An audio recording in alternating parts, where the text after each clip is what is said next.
Salam Indonesia, salam Nusantara dari Sabang sampai Merauke, dari Miangas sampai Pulau Rote. Selamat malam, damai sejahtera Allah yang melampaui segala akal akan memelihara hati dan pikiran kita, sehingga dengan terbuka hati kita menerima berkat firman Allah. Harapan saya, kekuatan dari firman Allah menyertai kehidupan kita. Saya akan membaca firman Allah masih dalam 1 Yohanes, khususnya pasal 3 dan 4. Nah, jadi 1 Yohanes 1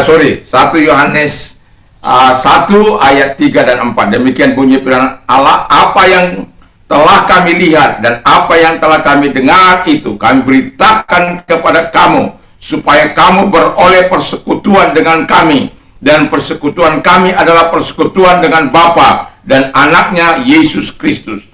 Dan semuanya ini kami tuliskan kepada kamu, supaya sukacita kami menjadi sempurna. Jadi ini kepada orang-orang Kristen selanjutnya, bagaimana Tuhan harapkan dalam kehidupan ini. Nah, tema kita adalah persekutuan Kristen yang benar. Ada 3 prinsip yang saya temukan di dalam 2 ayat ini. Yang pertama,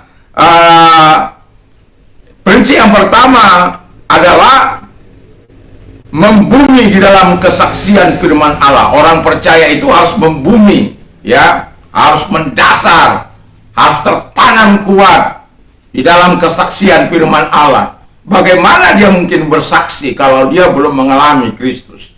Bagaimana dia bersaksi kalau dia tidak mengalami perubahan?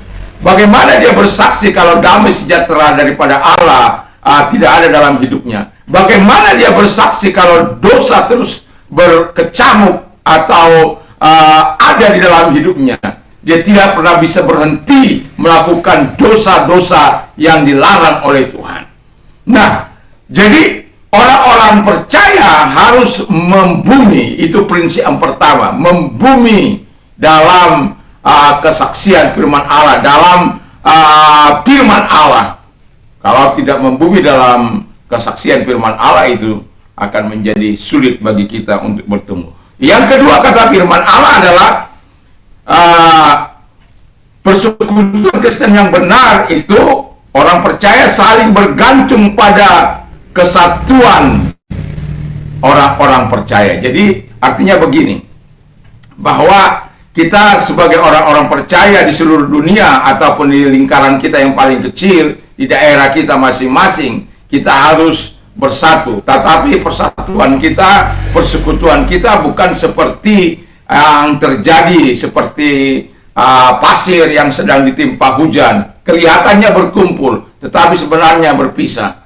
Kita ingin kesatuan kita itu kesatuan yang betul-betul seperti material bahan bangunan yang tidak terpisahkan lagi. Ketika telah terjadi percampuran, itu bisa membuat bangunan yang indah, membuat bangunan yang kokoh, bisa membuat sesuatu yang tidak baik menjadi baik. Dan itulah kesatuan yang diharapkan oleh Tuhan, yang saling tolong-menolong, yang saling mendukung, yang saling memberkati. Saya tidak bisa hidup sendiri, dan Anda juga tidak bisa hidup sendiri. Gereja tidak akan bisa memenangkan kota, memenangkan bangsa dengan sendiri, tetapi dengan bersama-sama kekuatan doa dan firman dan kesaksian daripada Yesus Kristus, kesaksian dari kuasa Allah, saya yakin dan percaya kita bisa menangkan kota bagi Kristus. Yang kedua, 3 kata firman Allah, kita harus siap diperbaharui. Orang percaya itu harus siap diperbaharui setiap hari oleh Roh Kudus. Jadi Roh Kudus akan terus memperbaharui kita, memperbaharui persekutuan kita, memperbaharui fellowship kita satu dengan yang lain. Yang mungkin yang tadi tawar-tawar, yang hangat-hangat kuku, mulai hangat di dalam Tuhan Yesus, karena api yang sama, gerakan yang sama di dalam Yesus Kristus. Saya yakin dan percaya bahwa true fellowship di-combine atau digabungkan dengan social and spiritual interaction. Jadi ada penggabungan antara satu sosial dan interaksi spiritualnya. Kalau tidak, itu hanya bisa terjadi oleh sebuah hubungan yang hidup dengan Kristus. Jadi kalau hubungan kita mau hidup, kalau persekutuan kita mau hidup, kita harus terikat semuanya di dalam satu kekuatan, yaitu Tuhan Yesus dan Roh Kudus Bapa yang menjadi pengikat persekutuan kita. Mari kita tunduk kepala dan kita berdoa. Terima kasih, kami bersyukur, kami berdoa, dan biarkan Engkau terus menolong kami untuk hidup bersatu. Dalam nama Yesus kami berdoa. Haleluya, haleluya.